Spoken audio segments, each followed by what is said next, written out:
సాధారణంగా కొంతమంది డబ్బు కోసం ఎన్నో మోసాలకు తెరతీస్తూ అమాయక ప్రజలను మోసం చేసి కోట్లను కొల్లగొడుతున్నారు. ఇలాంటి తరహాలోనే ఓ భార్యాభర్తలు ఇద్దరూ కలిసి తమ అద్భుతమైన తెలివితేటలు ప్రదర్శించి ఎన్నో బ్యాంకులలో రియల్ ఎస్టేట్ వ్యాపారుల దగ్గర కోట్లను కొల్లగొట్టి ఎంతో చాకచక్యంగా వారి నుంచి తప్పించుకున్నారు. అయితే వీరిపై నిఘా వేసిన పోలీసులు వీరిని అదుపులోకి తీసుకున్నట్లు రంగారెడ్డి జిల్లా షాద్నగర్ పోలీసులు తెలిపారు.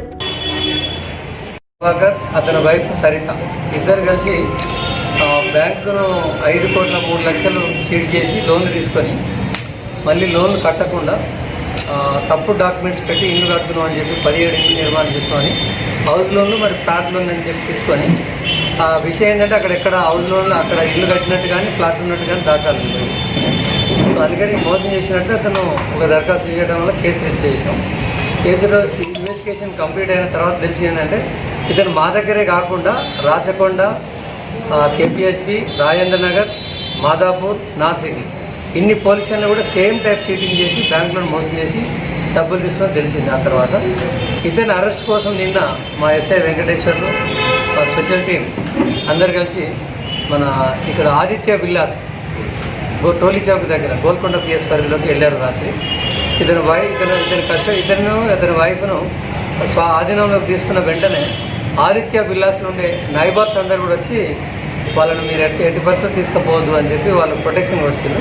ఆ లోకల్ పోలీస్ సాయం తీసుకొని వాళ్ళ మీద ఎవరైతే మమ్మల్ని పోలీసు విధి నిర్వహణలు అడ్డుకున్నారో వాళ్ళ మీద కూడా కేసు ఫైల్ చేసి కోల్కతా పోలీస్ స్టేషన్లకు పిటిషన్ ఇచ్చి ఆ తర్వాత వాళ్ళిద్దరు రాత్రి తీసుకొచ్చి నైట్ 2 o'clock అరెస్ట్ చేసి కోర్టుకు సబ్మిట్ చేయబోతున్నారు.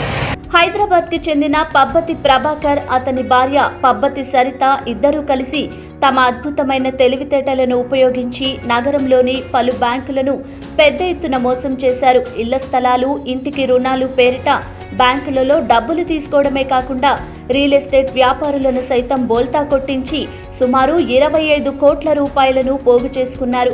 ఈ ఘటనకు సంబంధించి వీరిపై నగరంలోని పలు స్టేషన్లలో ఫిర్యాదులున్నాయని ఏసీపీ సురేందర్ తెలిపారు. వీళ్ళ చరిత్ర ఏంటంటే ఈ ప్రభాకర్ ఇక్కడ ఇతను షాద్నగర్ బూర్గ్లా గ్రామం, ఇతను ఒరిజినల్గా సొంతూరు బూర్గ్లా గ్రామం పరుకులు అనమాట. వాళ్ళ ఫాదర్ వచ్చేసి గవర్నమెంట్ ఉద్యోగి, ఇతను డిగ్రీ చదువుకున్నాడు. ఆ తర్వాత అత్యాశకు పోయి ఎక్కువ డబ్బులు సంపాదించాలనే దాంతో చిన్న చిన్న రియల్ ఎస్టేట్ చిట్టీలు నడుపుకుంటూ చిట్స్ వేసుకుంటూ డబ్బులు తీసుకొని ఇట్లా జనాన్ని మోసం చేయడానికి అలవాటు పడ్డాడు. అదే క్రమంలో జనం మోసం చేయడం కంటే బ్యాంకులు మోసం చేయడం ఈజీ అని చెప్పి ఇంకొక పంత ఎన్నుకొని ఈ రకంగా అతని దగ్గర మన దగ్గర 5,03,00,000 లోన్ తీసుకుని ఎక్కడ టోటల్ ఫిగర్ ఎంత సార్? ఇతను ప్రస్తుతానికి మన దగ్గర 5 కోట్లు, దాదాపు 22 నుంచి 25 కోట్ల వరకు ఇతను బ్యాంకు లోన్ తీసుకొని ఫ్రాడ్ చేసినట్టు తెలుస్తుంది. ఇండియన్ బ్యాంక్ ఒకటి, ఓన్లీ ఇండియన్ బ్యాంక్. ఫ్లాట్ ఒక ల్యాండ్ ఎక్కడో తీసుకుంటాడు, అందులో 22 తీసుకుంటాడు. అందులో 22 మంది పేర్ల మీద ఒక కంపెనీ స్టార్ట్ చేసింది.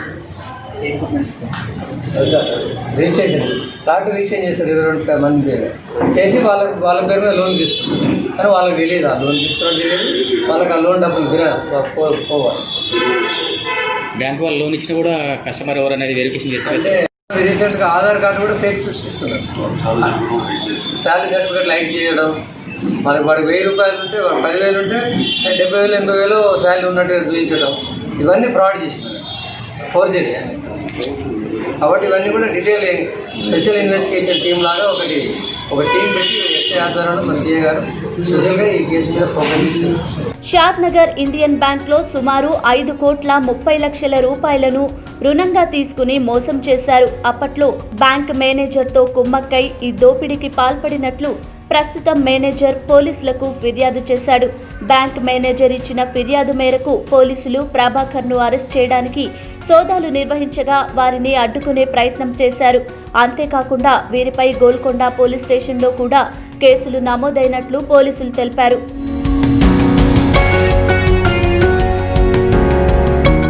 వీరిపై నిఘా ఉంచిన పోలీసులు పబ్బతి ప్రభాకర్, అతని భార్య సరితను అరెస్టు చేసి షాద్నగర్ పోలీస్ స్టేషన్లో రిమాండ్కి తరలించినట్లు స్థానిక మీడియా ద్వారా సురేందర్ తెలిపారు. అయితే ఈ దంపతులిద్దరూ ఇంకా ఏ బ్యాంకులలో రుణాలు తీసుకున్నారు, వీరితో పాటు ఈ దోపిడీలో ఇంకా ఎవరున్నారు అన్న కోణంలో పోలీసులు కేసును నమోదు చేసుకుని దర్యాప్తును ప్రారంభించారు.